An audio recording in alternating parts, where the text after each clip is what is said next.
काल होता रविवार, म्हटलं चहासोबत खाण्यासाठी थोड्या तिखट पुऱ्या बनवून ठेवूयात.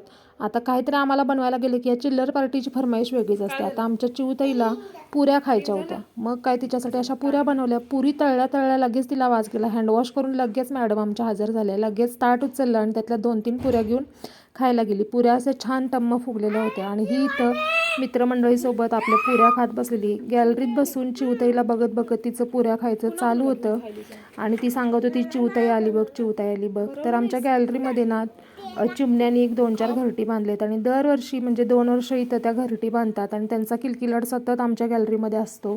काही लोक म्हणतात की पक्ष्यांना आपल्या घरात घरटी बांधू देऊ नये, पण आम्ही अजिबात या घरट्यांना हलवत नाही, कारण आम्हाला त्यांचा आवाज इतका भारी वाटतो ना, त्या घरट्यांना आम्ही हातच लावत नाही आणि 2 वर्ष इथं त्या घरटी बांधतातच. त्याच्यानंतर अशा मग तिखट पुऱ्यासुद्धा केल्या.